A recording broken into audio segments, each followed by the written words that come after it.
राजा सबूर एक नेक बादशाह थे, लेकिन उनके दिल पर गम का साया था। उनकी प्यारी रानी बीमार थीं, उनकी आंखों की रोशनी दिन ब दिन कम होती जा रही थी। राजा के वैद्यों ने हर दवा आजमाई, पर कोई फायदा नहीं हुआ। एक दिन महल में एक ज्ञानी साधु आए।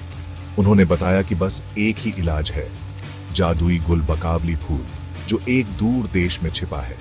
बादशाह के 4 बेटे थे, सभी बलवान और बहादुर। उन्होंने अपने बेटों को बुलाया। मेरे बेटों, उन्होंने कहा। उनकी आवाज में चिंता साफ झलक रही थी। सिर्फ गुल बकावली ही तुम्हारी मां को बचा सकती है। उन्होंने इस खोज के खतरों के बारे में बताया, उन मुश्किलों के बारे में जो उनका इंतजार कर रही थी। हर बेटा अपनी मां के लिए प्यार और अपनी काबिलियत साबित करने के लिए बेताब फूल को खोजने की कसम खाई। सबसे छोटे बेटे राजकुमार तजुल मुलक को उनके नेक दिल और तेज दिमाग के लिए जाना जाता था। जहां उनके भाई अपनी ताकत और तेजी का घमंड करते हुए निकल पड़े, वहीं तजुल मुलक ने पूरी तैयारी की। वो जानते थे कि दिमाग और दयालुता भी ताकत जितनी ही जरूरी है। भारी मन और दृढ़ निश्चय के साथ वो अपनी यात्रा पर निकल पड़े। तजुल मुलक का सफर उन्हें तपते रेगिस्तान और खतरनाक पहाड़ों से होकर ले गया। आखिरकार वो अंधे जंगल की सरहद पर पहुंचे, एक ऐसा जंगल जिसके बारे में कहा जाता था कि यहां खूंखार जीव रहते हैं। निडर वो जंगल में घुस गए, हाथ तलवार की मूठ पर रखे हुए।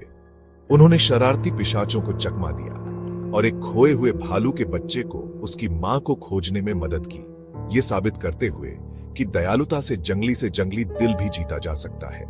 वो जंगल में और अंदर जाते गए। हवा और भी घनी और अंधेरी होती गई।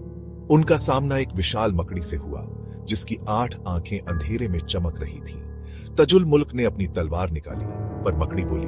उसकी आवाज फुसफुसाहट जैसी थी, मुझे एक ऐसा जाला बुनने में मदद करो जो सूरज तक पहुंच सके, और मैं तुम्हें जाने दूंगी। तजुल मुलक, जो हमेशा से समझदार थे, ने अपना दिमाग लगाया। उन्होंने चांदनी से बुने हुए जादुई धागे की एक कहानी सुनाई। मकड़ी को यकीन दिलाया कि ऐसा धागा कहीं ज्यादा मजबूत होगा। मकड़ी चकमा खाने के बावजूद गुस्सा नहीं हुई और उसे जाने दिया। आखिरकार वो एक गुप्त बगीचे में पहुंचे, जो एक अजीब सी रोशनी से नहाया हुआ था। हर रंग के फूल खिले हुए थे, उनकी खुशबू मदहोश कर देने वाली थी। बीच में एक चमकते हुए तालाब के किनारे एक खूबसूरत परी खड़ी थी। उसके पंख महीन कपड़े जैसे थे। ये थी गुल बकावली, जादुई फूल और बगीचे की रक्षक। वो तजुल मुलक की यात्रा, उनके हर नेक काम, उनके हर चालाक हल को देख रही थी, जंगल की फुसफुसाहट के जरिए। तजुल मुलक, उसकी सुंदरता से अभिभूत, ने अपनी खोज के बारे में बताया। उन्होंने अपनी मां के बारे में बताया, उनकी कमजोर होती नजर के बारे में, और अपने पिता के दिल में छिपी निराशा के बारे में। गुल बकावली उनकी ईमानदारी और प्यार से प्रभावित हुई और मदद करने को तैयार हो गई।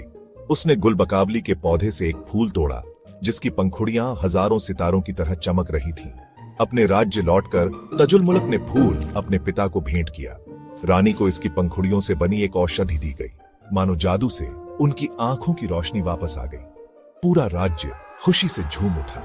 तजुल मुलक, जिन्हें हीरो के रूप में सराहा गया, जानते थे कि असली बहादुरी ताकत में नहीं, बल्कि करुणा में होती है। वह गुप्त बगीचे में लौट आए, एक इनाम की तलाश में, एक राजकुमार के रूप में नहीं, बल्कि एक ऐसे युवक के रूप में जिसने कुछ और कीमती पाया था। उनका और गुल बकावली का विवाह हो गया। उनकी प्रेम कहानी साहस, दया और ईमानदारी की शक्ति का प्रमाण थी।